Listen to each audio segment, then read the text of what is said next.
All right. Good morning, everyone. So it's my pleasure to introduce this morning session of the annual meeting of the FBI, and it's a session about multiscale mechanobiology of cells and cell system. So let me introduce myself. I am Bertrand Bénazéraf, and I'm a team leader here at the CBI. I'm working on morphogenesis, so most of the people working on morphogenesis now, they cannot go around working a little bit with mechanobiology to know how the forces are shaping tissue.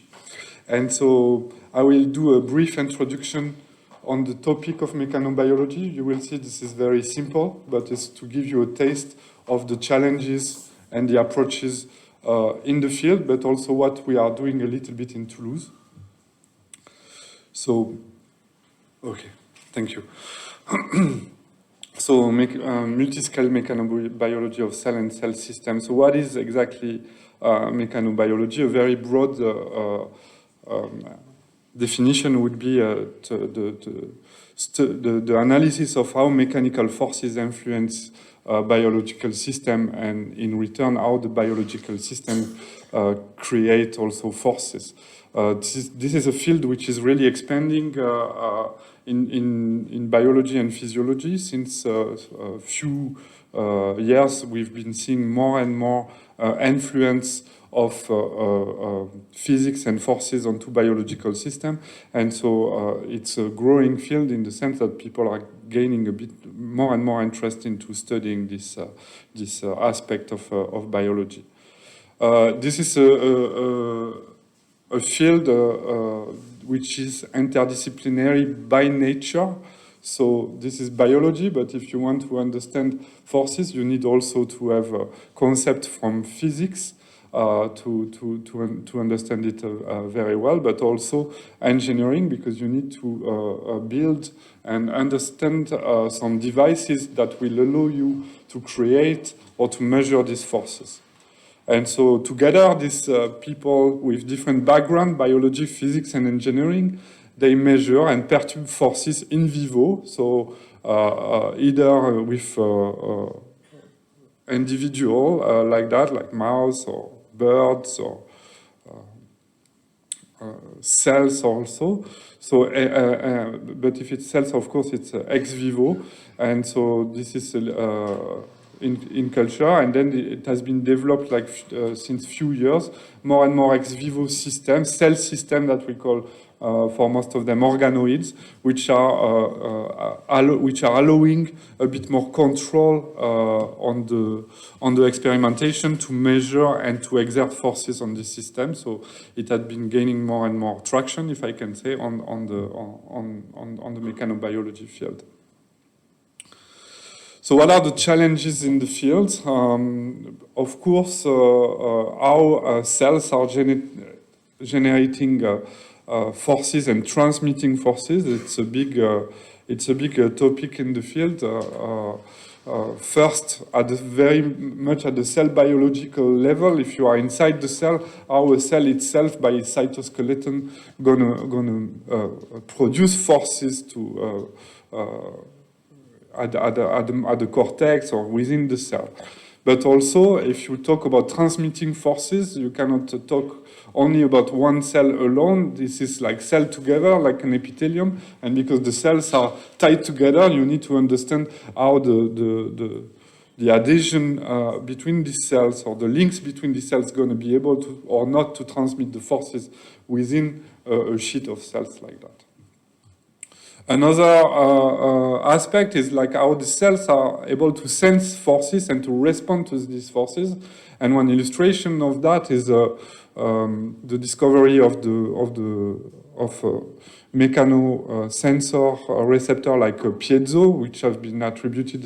This discovery has been attributed a Nobel Prize in 21 for that, which are receptors which are deformed by mechanical forces to let some ion go and are responsible to sensing these forces. But it's not only the mechanoperception and the mechanotransduction, but also how this force is going to affect the cells themselves into their dynamics or their shape, but also onto their gene expression. How these forces going to change the gene expression of the cells. Another topic is like to try to understand how forces are shaping tissues, because this is very broad also, but let's say for an embryo like that, I choose to put a mouse embryo. You can see how beautiful it is, the structure, but how complex it is, the brain, the limbs, the somites, all these structures are really much 3D and very complex shape. And to obtain this shape, you need to understand how the forces are generating within this tissue to make this shape, and how these cells are responding to these forces to be deformed and form this particular shape that's going to be our functional organ later on. And this is true for tissue and embryo, but later on, this it's also applied to homeostasis. When you have an organ, of course, to keep its shape, you need to regulate the forces and to and if this is not going well, of course, you're going to have some diseases, aging, etc. Another aspect that interests us maybe a bit more today in this sense is the quantification of these forces and the manipulation of these forces, which require technological development. That's where the scientists gather together, the engineers and the physicists, to develop new tools that are able to either apply or to measure forces within cells, within tissue, and we will see this morning some example of that. And finally, what I want to say also is that another challenge in the field that is explored more and more is how mechanics and disease are related. And I take the example of cancer there, how when we've been focusing a lot about the genetic basis of cancer, but more and more, there's more and more bibliography showing that there's a lot of mechanics involved into the development, the spreading of, and also how to cure some cancer. And so this is also expanding in the field. So I show you a few principles of mechanobiology, a few challenges, not all, and it's not exhaustive. Now I'm going to tell you a little bit what we are doing in Toulouse. I know that Toulouse has been chosen by FBI to be a node, and one of the specialties is mechanobiology. So I can tell you a little bit what are the things that we are doing here. So there is different organisms, institute in Toulouse, which are developing some mechanobiology approach, either at the, and I didn't also list them all here, but I try to, just on top of my head, see the one that I remember that are developing mechanobiology approaches in Toulouse, the IPBS, Restore, DCRCT, INRA, the biology department, biology institute, but also the physics and more engineering institute, like the LAS or the TBI, the theoretical physics, etc. So many people are interested in the field of mechanobiology, and they are spread out into different institutes in Toulouse.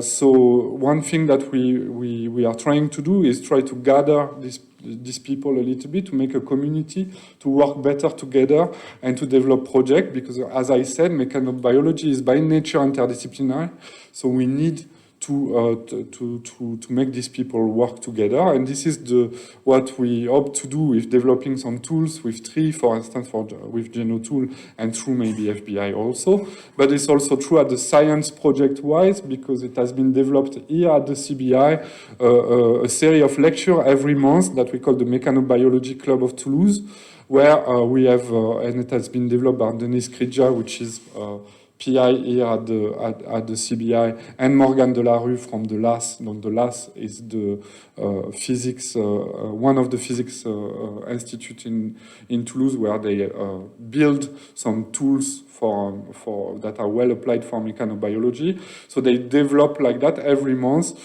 some seminar series where we choose people from Toulouse that have mechanobiology approaches to talk, and what we hope is to promote more and more interaction between these different institutes to develop some more projects on mechanobiology. So this is how we do the mechanobiology in Toulouse between this institute by collaborating, but we also do mechanobiology within the CBI, and so I'm going to tell you a few words about that. We have several teams at the CBIs which are doing mechanobiology. Mine is one of them, but there are several, and we are developing this project using different models. So we are doing mechanobiology at different scale, and this is one of the features of the CBI, working the biology at different scale and try to integrate it. So at the DNA scale, a cell with the yeast or cells themselves, embryo or organism and organoids like that. And so together with a great team of engineers at the CBI, we have two main ways of developing a kind of a mechanobiology platform. One way is to acquire commercial setups, and another one is to make homemade development. For the commercial setup, for instance, to analyze the cell mechanics in rheology in living tissue, we have bought a device which is a stretcher, which allows us to image cell and tissue while submitting control stretch on the cells. We are planning to acquire also something to probe the rigidity in living tissue by a method which is easy, which is a nano-indenter. And what about the homemade development that has been made, for instance, in the team of Magali Suzanne, laser ablation, where we are able to, with a laser, to cut some link between the cells here, and to measure the tension between part of the membrane, for instance, here, or even more recently, optical tweezer, where Thomas has been developing that, where you can trap internally, also in a living embryo, a probe and apply forces with the tweezer to see the deformation of, let's say, the membrane on the nucleus to measure the stiffness and the viscosity.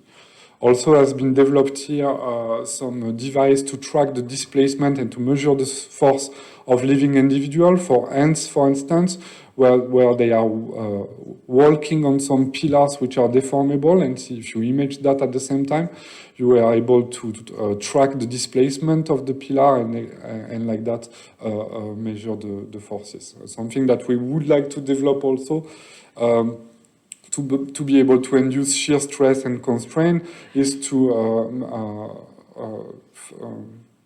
microfluidic devices to be able to apply a fluid stress onto some living sample. So this is a little bit where we are and where we want to go for developing the mechanobiology at the CBI. And that's it for that. So right now I'm going to just introduce briefly what's going to happen next during the morning. So we're going to have a first opening keynote lecture by Virgil Vyasnov, who is, if I understand well, working at the Singapore Mechanobiology Institute. Then we will have a series of selected talks, and this is Thomas Manja that's going to share the session. First, Diviendu Valapil, I hope I'll say it well, for Brillouin microscopy. Jules Edwards from the LAS, so this is Restore, so this is also Toulouse. LAS is also Toulouse, so that Jules Edwards will be on lymphatic vessel on the chip. Next, we will have Simon Labouesse, about the fast rim, also something that has been developed in Toulouse. Then after we will have a coffee break with the poster session. At 10:45, the second keynote speaker will be Jérôme Solan, who is working in Bilbao, I think, so on the tissue mechanics during morphogenesis, and this is going to be about Drosophila, I guess. And then the second selected talk that's going to be shared by Corinne Lorenzo with Tatiana Merle, who is coming from Magali Suzanne Lab, so also at the CBI, on the impact on compressive stress. Javier Barroso from the IPBS, so the very close institute here in Toulouse on compression forces microscopy. Then Justin Kreff from the Niskrija group at the CBI about the gut epithelium, and this is a system on organoids. And then at 12:15 we will have a group photo and the lunch. So with that, I think I'm done with my presentation, and so I'm going to let Virgile with the opening lecture.